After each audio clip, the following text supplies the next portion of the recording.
ಮಂದಿ ಹೋಗಿ ಯಾವಾಗ ಅವ್ರು ನೀರು ಹೋದಂದ್ರ ಅವ್ರ ಬೆಂಬಲ ಜೆಡಿಎಸ್ ನಿಂದ ಎಲ್ಲರೂ ಬಂದು ಬಿಜೆಪಿ ಬಂದ್ರ ಅವಾಗ ಉತ್ತರ ಕರ್ನಾಟಕ ಜನ ಬಿಜೆಪಿ ಬೆಂಬಲ ಮಾಡಿ ಅಂತ ತಿಳ್ಕೊಂಡು ಬಿಜೆಪಿ ಬರ್ತಾ ಇದೆ ಅಧಿಕಾರಕ್ಕೆ. ಮಾಡಿದ್ದಾರೆ ಈ ರಾಜ್ಯ ನಾವು ಈ ಹೋರಾಟ ಪ್ರತ್ಯೇಕ ಜನಾಂಗವನ್ನು ಗುರುತಿಸುವಂತ ತರಬೇಕಂತ ಮುಖಾಂತರ ಈ ಹೋರಾಟದ ಮುಖಾಂತರ ಬಿಜೆಪಿ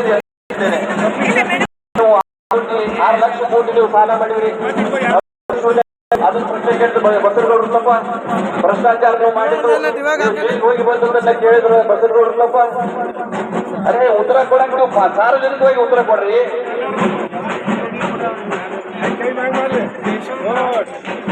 ಧನ್ಯವಾದಗಳು. ಆಮೇಲೆ ಈ ವಿಷಯಗಳನ್ನ ಹಂಚ್ಕೋಬೇಕಾಗಿತ್ತು, ನೀವೆಲ್ಲರೂ ಅವಕಾಶ ಕೊಟ್ರಿ, ಹಂಚಿಕೊಟ್ಟಿದೆ.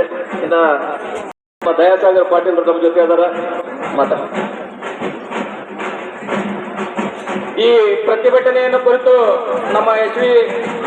ಪಾಟೀಲ್ ಅವರು ಬಹಳ ವಿಸ್ತಾರವಾಗಿ ಮಾತಾಡಿದ್ದಾರೆ. ಅವರಿಗೆ ನಮ್ಮ ಅಭಿಮಾನಿ ಬಳಗದಿಂದ ಧನ್ಯವಾದಗಳು ಅರ್ಪಿಸ್ತಾ, ಈಗ ಈ ಪ್ರತಿಭಟನೆಯನ್ನು ಕುರಿತು ನಮ್ಮ ಪಂಚಮಸಾಲಿ ಅಖಿಲ ಭಾರತ ಅಧ್ಯಕ್ಷರಾದಂತ ನಾಗರಾಳ್ ಹುಲಿಯವರು ಮಾತಾಡಬೇಕಾಗಿ ತಮ್ಮಲ್ಲಿ ಕೇಳ್ಕೊಳ್ತೇನೆ.